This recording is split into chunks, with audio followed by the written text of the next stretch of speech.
Bueno, vamos a hablar ahora de los test de antígenos. Lo primero que hay que decir es que el compromiso de la presidenta madrileña Isabel Díaz Ayuso se mantiene con retraso, eso sí. La comunidad tenía previsto repartir de forma gratuita 5 millones de test de antígenos a los madrileños, con la sola exhibición de su tarjeta de pertenencia al sistema madrileño de salud. Se han repartido hasta ahora 3,7 millones de esos test. Y como dice el clásico, obras son amores. Pero esto nos lleva a un asunto central que hemos tratado aquí, que seguiremos tratando aquí, porque uno es muy tozudo. Y la verdad, hay cosas que no se pueden comprender. Ayer veíamos juntos a una farmacéutica portuguesa que se preguntaba, es que no entiendo por qué los españoles vienen a comprar test a Portugal. No entiendo por qué hay una diferencia tan brutal de precios entre el mismo test en España y en Portugal. Bien, bueno, la pregunta que se perfila y se va a mantener hasta ver la decisión que toma el gobierno, prometida para mañana jueves, de cuál es el precio al que se deben vender esos test.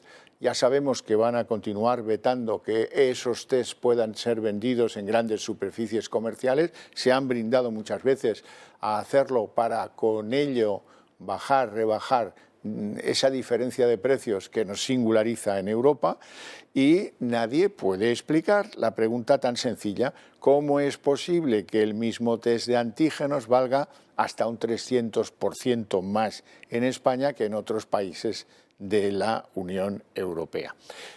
Bueno, ahí tienen en imagen cómo se retiró uno de estos test de procedencia china. Hengrui Biotech es quien firma ese presunto test, porque en Irlanda descubrieron que daba más fallos que una escopeta de feria. Esa es la pura verdad. Pero siguen sin responderse las preguntas centrales. ¿Cómo es posible que el mismo test en Portugal cueste 2 euros y en España, de media, pues 6,5? Hay sitios donde lo han pagado cerca de 8 euros. Bueno, pues alguien está especulando, obviamente. Esa es la razón última. ¿Cómo se explica esa especulación sobre algo que en España solo se puede vender en farmacias? Que esa es una de las cosas que a lo mejor habría que cambiar para que bajaran los precios, no lo sé. Pero en cualquier caso, hay una explicación, después de mucho preguntar en el sector farmacéutico y de distribución farmacéutica. Esos productos no tienen la misma consideración que un medicamento. Sí que es verdad que los controla la Agencia Española del Medicamento, pero no tienen registro sanitario los test que se venden para autodiagnosticarse el COVID.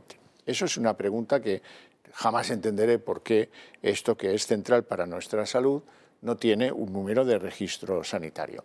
¿Qué pasa al no tenerlo? Pues pasa al no tenerlo que se convierte en un negocio a expensas de la codicia de toda la cadena de distribución de esos productos.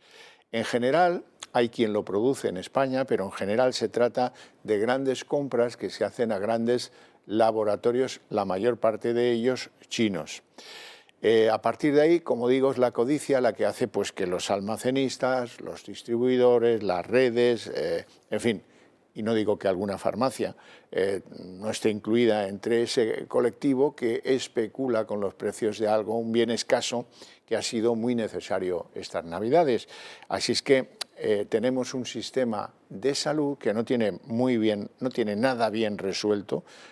La diferencia de precios con Portugal lo demuestra. Si quieren, el 300% más caro que en países que van por delante en sus economías de la española. La cuestión es que cómo se ha consentido esa especulación sobre un artículo de necesidad básica para la población española. Y además introduce pues, una variable que es de la que nadie quiere hablar, pero algunos, como no hay control ni registro sanitario, algunos de esos lotes de test pues pueden ser perfectamente fraudulentos, caso como ese que fue detectado en Irlanda y que allí fue inmediatamente retirado del comercio público porque se considera pues, que tiene un vicio de salida y que no es fiable. Esa misma razón pues hubiera aconsejado que en España hubieran hecho lo mismo. Sin embargo, como han visto antes, la Agencia Española del Medicamento lo que hizo fue invitar voluntariamente a los distribuidores de esos test, que está claro que no funcionan, a que lo retiraran del mercado y dejaran de ganar dinero con ellos, cosa que me da la sensación que no deben haber hecho. Bueno, y hasta aquí lo sanitario, que ofrece hoy tremendos escenarios de duda, tremendos escenarios de preocupación, podríamos decir.